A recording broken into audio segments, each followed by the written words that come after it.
तो सबसे पहले स्प्रिट लगाते हैं, ये स्टार्ट है, ठीक है।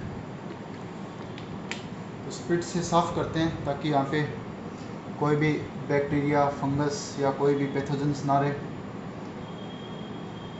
और जैसे ये साफ़ होता है तो एक सिरिंज की हेल्प से हम लोग यहाँ से ब्लड है वो कलेक्ट करते हैं, है ना। ब्लड कलेक्ट करने का बिल्कुल सीधा तरीका है, मैडम के यहाँ पे लगाओ, इसको थोड़ा सा दबा के ब्लड जो है वो यहाँ से कलेक्ट करो। ब्लड को धीरे धीरे निकाला जाता है ताकि यहाँ की आरबीसी वगैरह है वो डैमेज ना हो।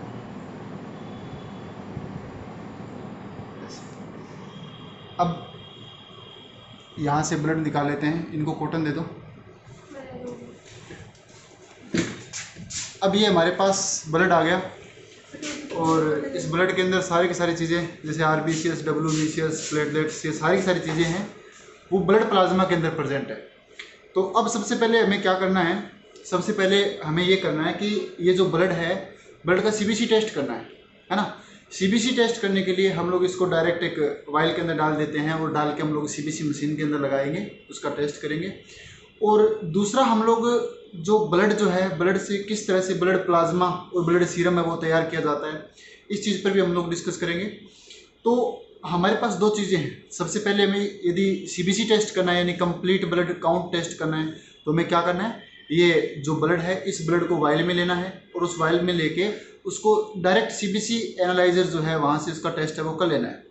दूसरा तरीका हम लोग करेंगे कि ये जो ब्लड है, ब्लड से ब्लड सीरम या फिर ब्लड प्लाज्मा है वो किस तरह से हम लोग अलग करेंगे। तो वो हमारे यहाँ पर एक सेंट्रीफ्यूजन के लिए एक मशीन है, उस मशीन से हम लोग सेंट्रीफ्यूज करेंगे और उससे हम लोग ब्लड प्लाज्मा और ब्लड सीरम है वो किस तरह से बनाया जाता है तो उस पर हम लोग डिस्कस करेंगे। तो सबसे पहले इसको सैंपल को कलेक्ट करते हैं। इसके लिए हमारे पास एक वाइल है जो EDTA वाइल है।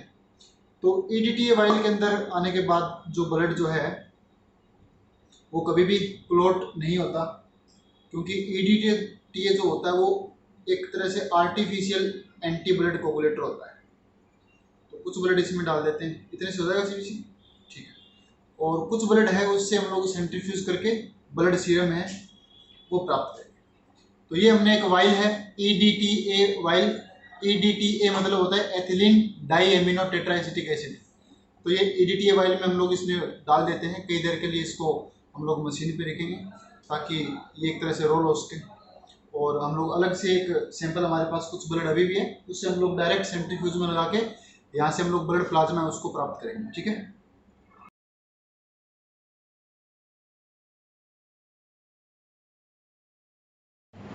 तो अब इसका सेकंड स्टेप है।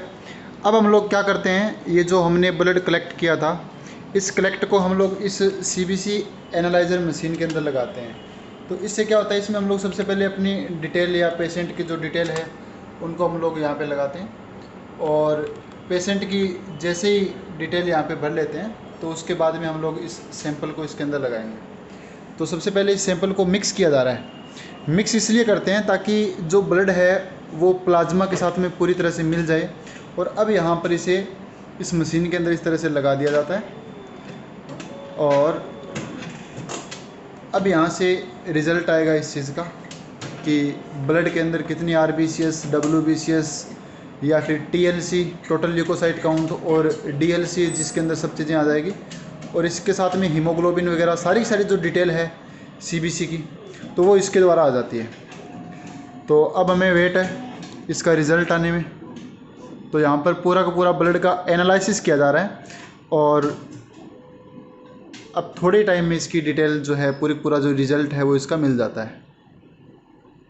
अब जैसा कि यहाँ पर इसकी ये डिटेल है वो पूरी तरह से आ चुकी है कि इसके अंदर क्या कुछ सिस्टम है, ब्लड के अंदर कौन सी सेल्स कितनी है, लिम्फोसाइट, मोनोसाइट, ग्रेनुलोसाइट, ये सारी सारी सेल्स जो हैं इनके परसेंटेज यहाँ पर दिखाए जा रहे हैं। हीमोग्लोबिन बताया जा रहा है यहाँ पे कितना है और साथ में अपने को इसका रिज़ल्ट जो है वो मिलता है।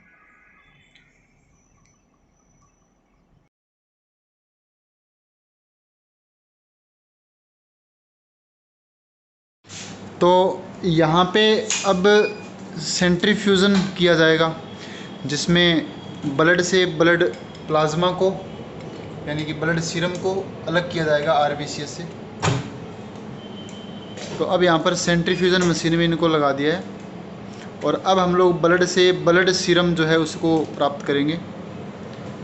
तो यहाँ पर ये लगभग 5000 RPM से सेंट्रीफ्यूज करती है।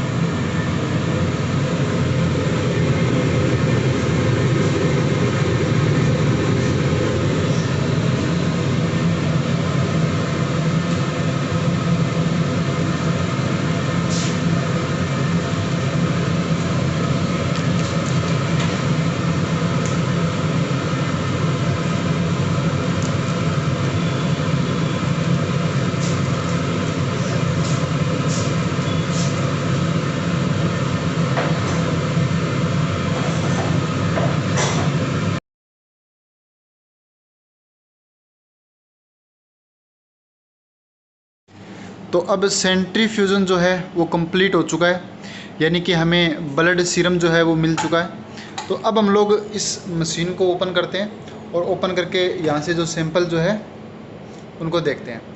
तो यहाँ पे हम लोग देख रहे हैं कि किस तरह से जो ब्लड का जो ग्रेनुलर पार्ट जो है वो नीचे की तरफ जमा हो गया और ब्लड का जो सीरम है वो हमें ऊपर की तरफ है वो मिल गया।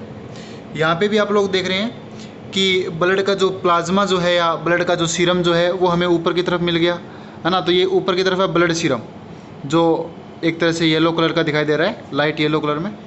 और जस्ट नीचे की तरफ ये सारी की सारी जो RBCS, WBCS, प्लेटलेट्स, जो सारी की सारी जो ब्लड में पाई जाने वाली कार्पोसेल्स जो हैं वो सारी की सारी यहाँ पर नीचे की तरफ जमा है। तो इस तरह से सेंट्रीफ्यूजन की जो प्रोसेस है वो कंप्लीट हो जाती है।